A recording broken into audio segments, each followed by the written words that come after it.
down with your broke.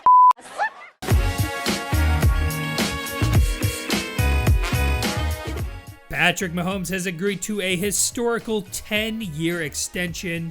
With a quarterback this young and this talented coming off a Super Bowl championship, you'd have to think the Chiefs gave him some insurmountable number and the naming rights to Arrowhead Stadium on top of the revenues on a Five Guys outside Andy Reid's house.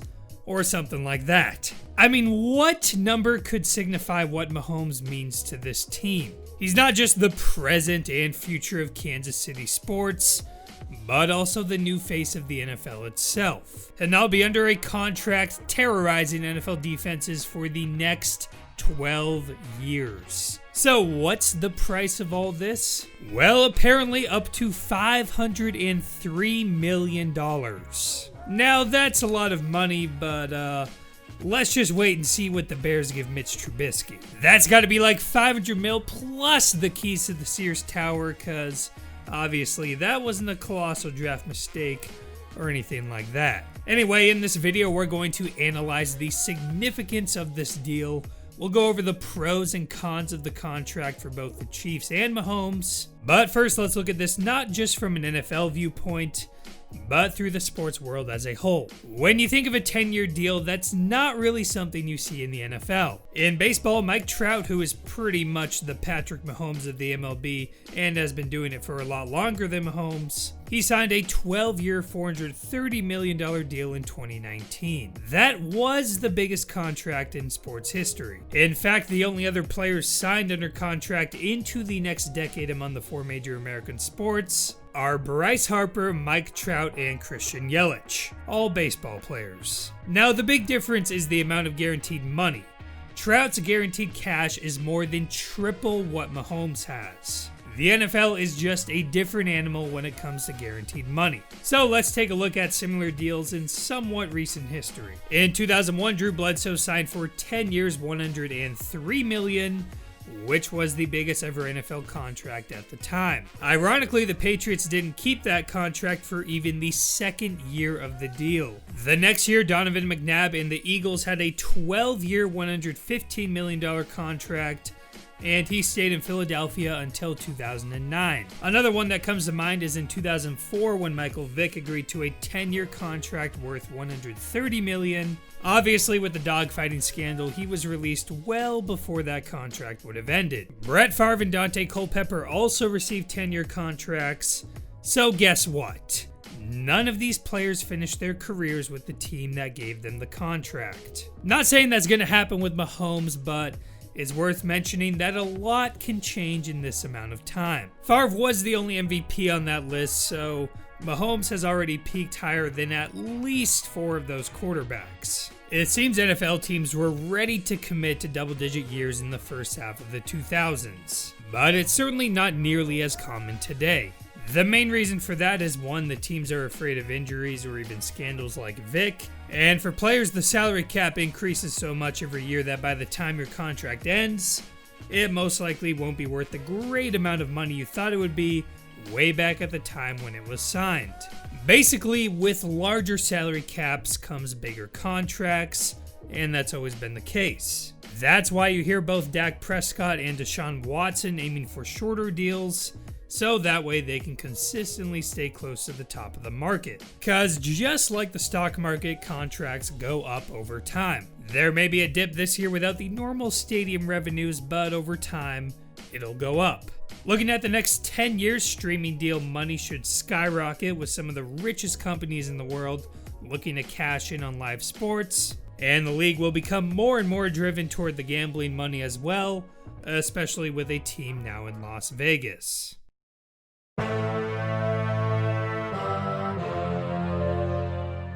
So the big question with Mahomes' contract was, will the money be tied as a percentage to the salary cap?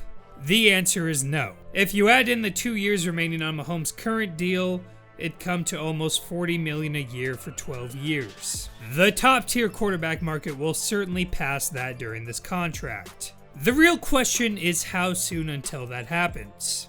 The Chiefs may have just shoved out a ton of money but they kept Mahomes from setting a groundbreaking precedent for all of sports with a contract tied to a percentage of the salary cap. And they get their star player who's becoming the face of the league for 12 years in a league where, well, let's just say 12 years in the NFL is a very long time. Probably the best thing for the Chiefs is the most expensive years on this contract come later in the deal. You get Mahomes on his current contract for 2 more years, which basically guarantees them a Super Bowl window for, at the very least, that amount of time. In fact, over the next 4 years, the Titans will be paying Ryan Tannehill more money than the Chiefs will pay Mahomes. In the near future, the Chiefs still have an advantage over the team they met in the AFC Championship while handing their MVP a contract worth up to $503 million. Meanwhile, Ryan Tannehill, sure, he had a great year, but that was just 1 year, and I think it's safe to say he isn't a Patrick Mahomes. I just think the Chiefs did extremely well for themselves in the short term, and in the long term, they protected themselves by keeping their franchise quarterback while paying him big later in the deal after new media contracts. One NFL talent evaluator told Yahoo Sports, "I don't think the contract limits the team much. They've been pretty good at developing young talent on rookie contracts. With Mahomes at quarterback, he'll make up any lack of talent at the skill positions and in any offense." Now, if you're Patrick Mahomes, well, you just locked in damn near $500 million.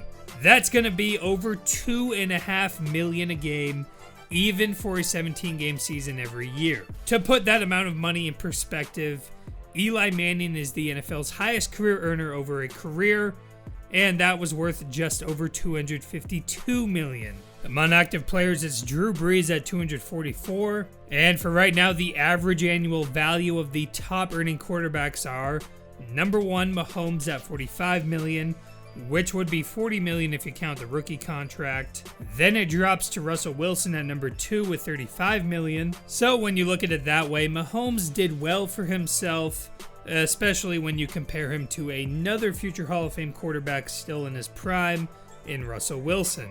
But with this contract not being tied to the salary cap, it would mean a restructure of the deal down the line is way more likely. So assuming Mahomes has no crazy drop-off in play or a terrible injury, this deal may look like a win for the Chiefs, but he always has the power to try and renegotiate. If there's another cap surge like we've seen in the past, then he can always redo this contract again. And finally, there's also a no-trade clause. So Mahomes did keep some power over the team, which is something only the stars of the stars can do in the NFL. Basically, if Mahomes continues to play at an MVP level, then the $477 million is the floor of what he'll make in the next 12 years. It could end up topping over $600 million if he's playing like he is today in about 5 years. And with other quarterbacks like Deshaun Watson targeting shorter deals, then by that time Watson will have his next market-setting deal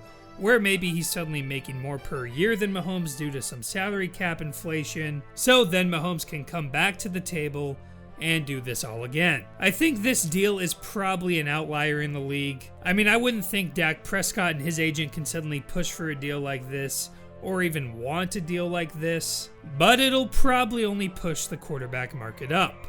Normally, the richest deal in NFL history gets upped within a year or two, but this one, with how talented and young Mahomes is, and how he's already won a championship, this could be the biggest deal for a while. When Lamar Jackson's time comes, that'll certainly be interesting, but I think the Ravens would be wary to hand over a 10-year contract to that mobile of a quarterback.